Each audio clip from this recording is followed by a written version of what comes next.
The Montgomery County Public Schools to order. The time is 7:02 on April 23rd, 2015.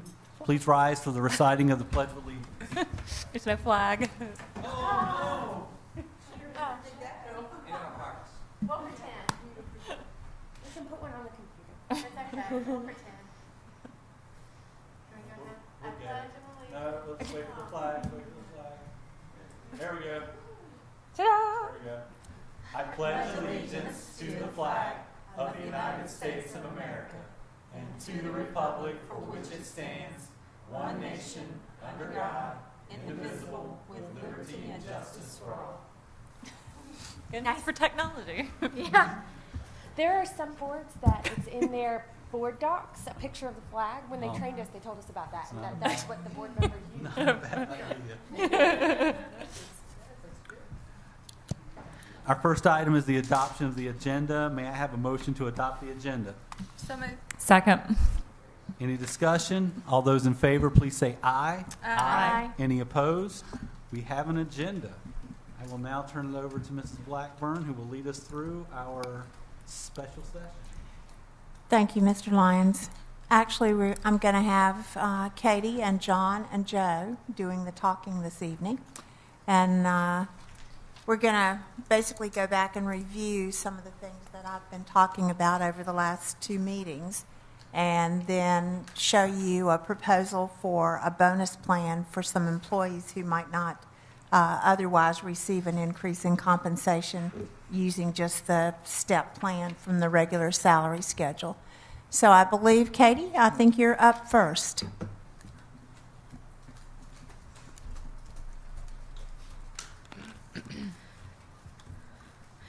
Good evening, Ms. Blackburn, Chairman Lyons, members of the board. As Ms. Blackburn mentioned, Dr. Staten and I will review the superintendent's proposed budget for fiscal year 15-16 and then provide some additional information. First, a quick review of the changes to the budget from the one presented on March 17, 2015.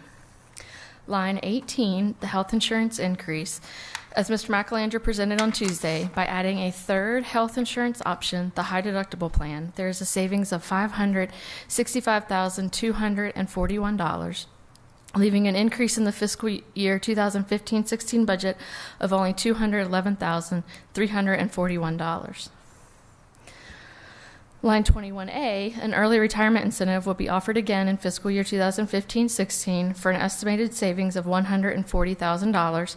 This estimate is based on 10 employees electing this option at a savings of $14,000 each. Line 22, the adjusted subtotal for personnel expenditures is $88,234,408 after the adjustments to line 18 and the addition of line 21A. Again, there are no changes to utilities and fixed charges. There's no changes to the services, supplies, materials, and equipment. Line 65, the 21st Century Classroom Improvement Funds, the addition of the $150,000 for technology has been removed, and another funding source could be used for this line. Line 67, the aging school bus fleet, reduced the original $350,000 for 4 additional buses to only 2 additional buses at a cost of $176,987, and then additional funding received from the Board of Supervisors in the amount of $156,249 is included in this line for the 2 additional buses. The deferred amount of $173,013 can be funded through another source. The building, line 69, we removed the $250,000 for the plan, building and repair and roof maintenance plan, and then these also could be used for additional funding through additional source. Line 70, the safety enhancement grant has been deferred. The $25,000 has been deferred. This is the maximum grant of 25% based on the maximum possible grant award of $100,000. And then the grant isn't received until sometime in August, so the deferral of the expenditures wouldn't delay any purchases. And this also could be funded with through a different source. Line 71, of course, the subtotal now changes for the capital expenditures to $812,912. This is after the removal of line 65, 69, and 70, and the adjustment to line 67. Line 72, the total operating budget for fiscal year 2015-2016 is decreased to $100,505,755. The total available revenue has increased to $100,505,755. This includes the additional $156,249 from the Board of Supervisors. And when we get to the line 74, you'll see that the adjustments and changes presents with a balanced budget for fiscal year 15-16. You have in board docs and at your place tonight a copy of the superintendent's proposed budget for the fiscal year 15-16. This next slide just provides the line item detail that we just went over for you to reference later. So good evening, Ms. Blackburn and board members. To highlight and recap a little bit, we are pulling expenditures from the operating budget, and we'll need to identify a funding source or sources for the line items depicted on this slide. The total deferred expenditures plus the compensation bonus is $700,853. In just a moment, Mr. McElandra will provide you with details about the compensation bonuses. We are looking for funding to come from possible sources, which include from the Board of Supervisors, windfall June revenue, and or designated, undesignated funds, bond funds remaining from completed projects, and the Montgomery County Public Schools carryover funds. So at this time, Mr. McElandra is going to come and talk a little bit about the bonuses. Thank you, Dr. Staton, Mr. Lyons, Ms. Blackburn, members of the board. Good evening. As you're aware, Ms. Blackburn has proposed in this year's budget, a compensation plan in the form of a bonus for employees at the top of the scale and others that will not receive a salary increase. Why a separate form of compensation for these employees? First and foremost, the bonus plan will ensure that all eligible employees will receive some type of compensation. The second phase of the Evergreen study that is proposed in this year's budget has some employees that would not receive any additional compensation. This group of employees was created largely because of the history of the compensation structure and the compounding effects of freezing steps for employees. Our current salary schedules, the placement procedures for new employees, and the advancement procedures leaves gaps and opportunities for employees to receive compensation. This bonus plan addresses these gaps. The plan keeps the current schedules intact. If you recall, last year the board approved additional monies at the top of the scale. These created steps beyond the current salary schedule. In other words, we created artificial steps. By not adding monies to the salary schedule this year, we can prevent creating another artificial step. As Ms. Blackburn mentioned in previous meetings, if there is carryover monies available to the board, it should strongly consider a comprehensive salary study to address the issues in the current salary schedules. Finally, by providing this one-time bonus to these employees, the board can provide some compensation to employees while avoiding further complicating the existing scales and will not create a recurring expense for future budgets. Who should receive these bonuses? At first glance, you might think that the only people at the top of the scales would receive the bonus.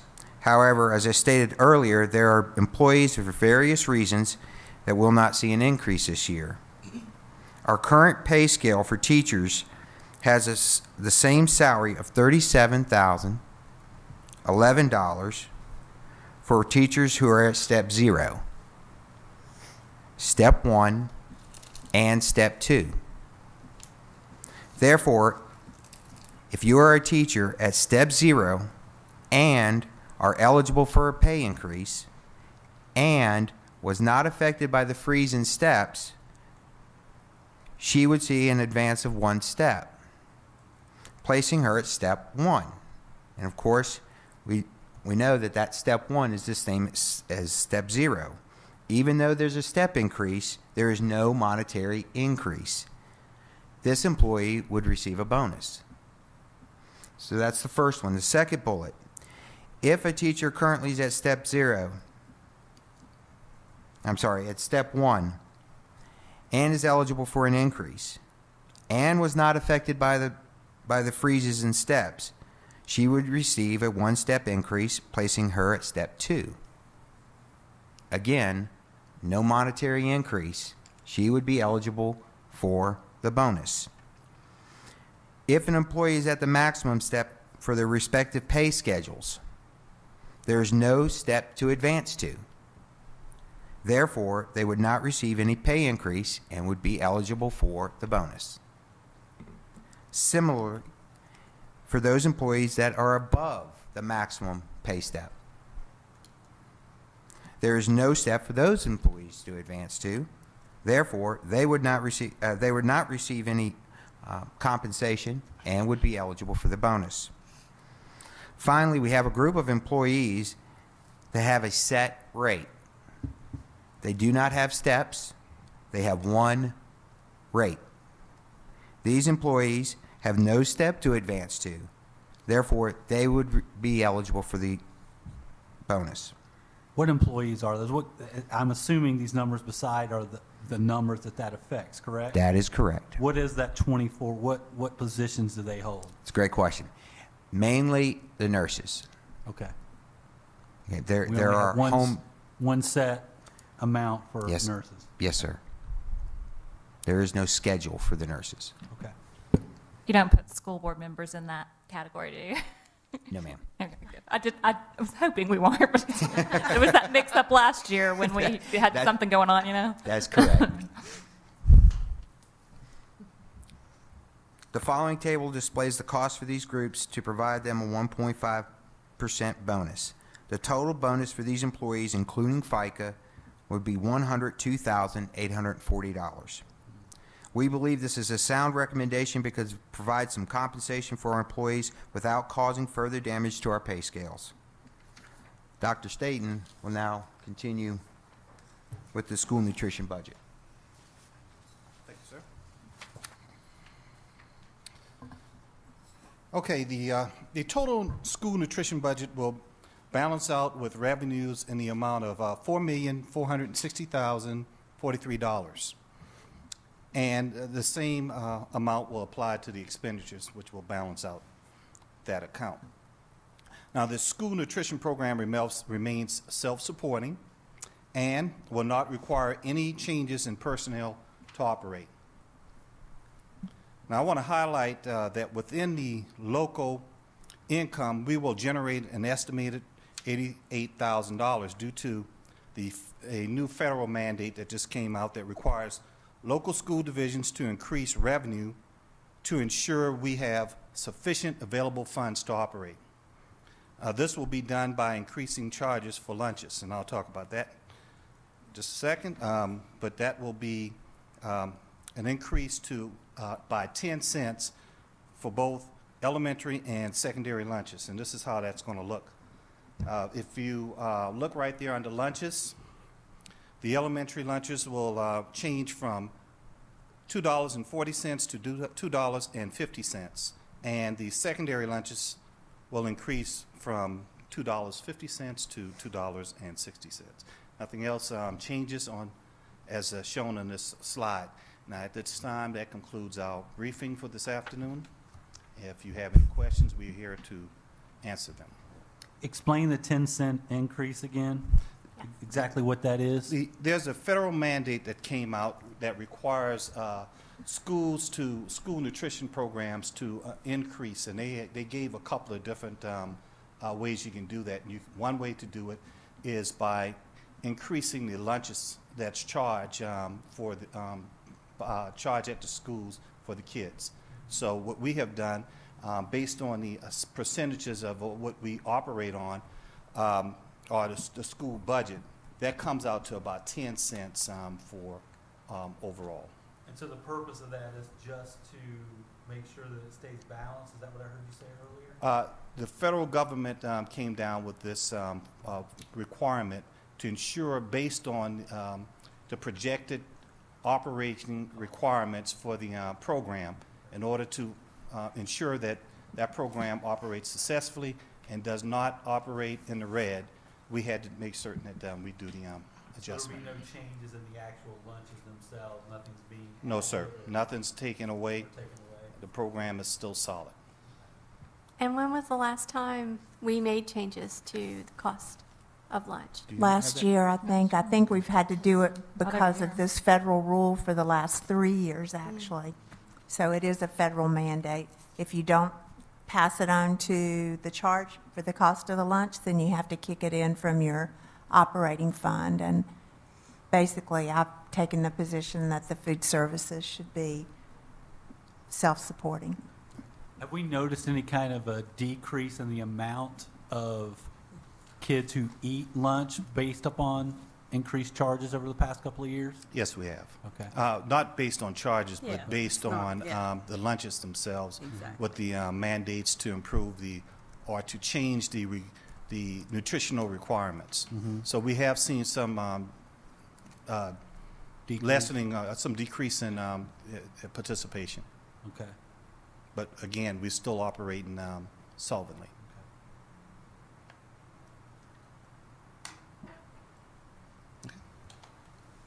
So at this time, we're happy to answer any questions that you have. I think we've talked a lot about everything except for the bonus plan structure, and that's the first time that you've actually seen the bonus plan structure. So there may be questions about it or concerns about it. I have questions on these things that we're kind of holding out.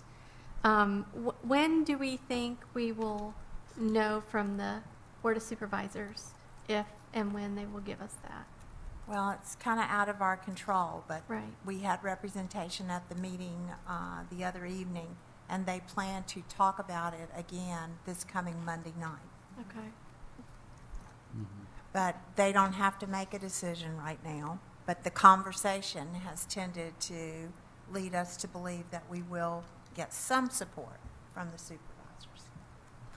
So the bonus that we're proposing couldn't be implemented until July. Like when would that be implemented? The bonuses wouldn't be paid until after the school year starts. I don't know, Joe, if you've looked at an actual date. No, ma'am. What we would, in payroll, prefer it be sometime after the July October. payroll because of the Munis merger that we're doing. So that would be our only request. But any time after July 1, we could implement it, really. And it might be tied up also in our carryover Yeah. plan. And, last year it took a while to get the carryover plan approved, but I was envisioning more like October. Okay.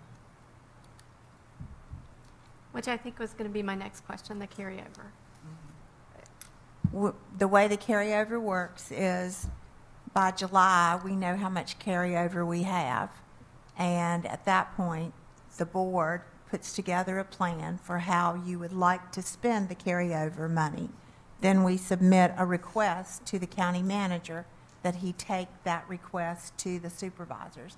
And they have generally approved our plans, but sometimes it takes them a little while longer, like last year. Well, I think it was after Labor Day before we actually had the funds transferred. And we were a little anxious because at that point we were delaying the purchases of the tablets for our ninth grade initiative. But, they have their speed with doing things just like sometimes we do.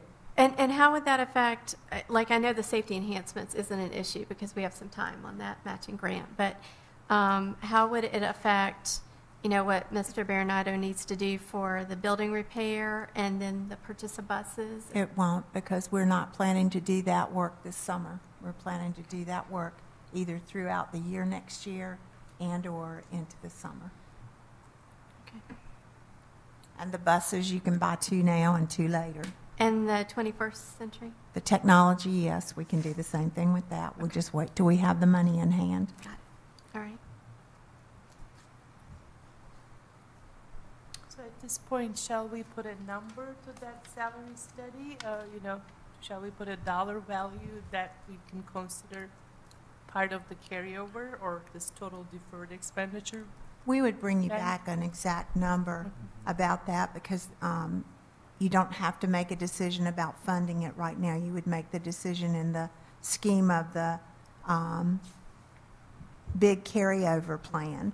I wanted them to list the ones this evening that we are deferring from the operating budget because we know we would prioritize those. We do have an estimate. Joe got an estimate from Evergreen since they already know a lot about our salary schedule. It was approximately $29,000 to do a comprehensive study. And again, that was very broad, what I gave him, the generalization. But knowing that they have our information would help us. But we would have to do an official RFP for that as well. How long would it take, a study like that take? Several months. It usually takes anywhere from 4 to 6 months to complete. Okay. Just throwing a curveball in here for us, this is something to think about that we have to obviously address now, coming up this year, is potentially funding a search for a superintendent. Where would that money come from? I would suggest you look at it from your carryover plan or just knowing that you never operate a budget that's going to end up with no money in it. Right. So there is opportunity for you to use funds to do that search.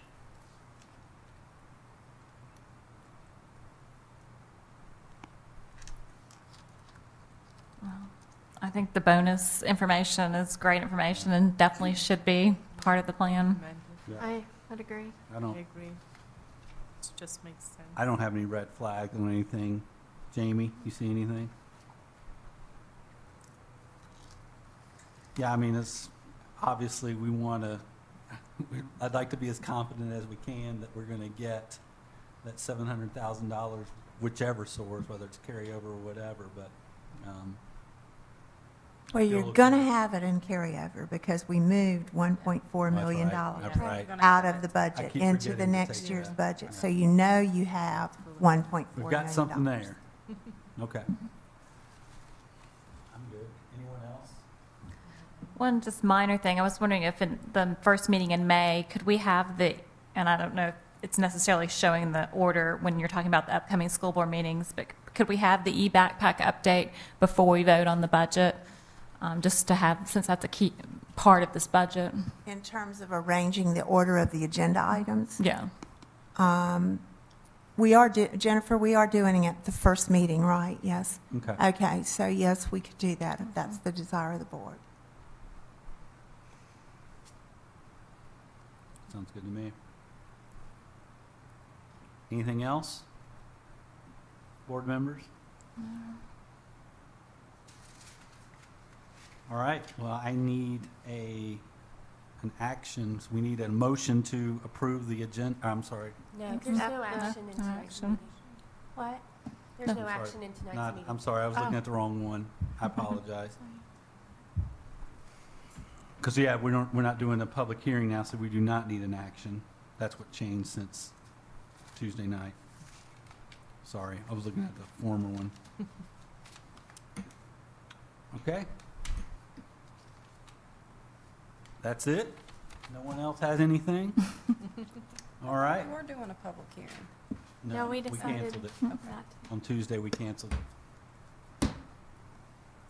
So upcoming school board meetings, the one for next Tuesday is canceled. So our next meeting together will be next weekend for our school board retreat. And then on the 5th, we will move to approve the budget, and you can see all the other things that are there. Board members have any questions about scheduling?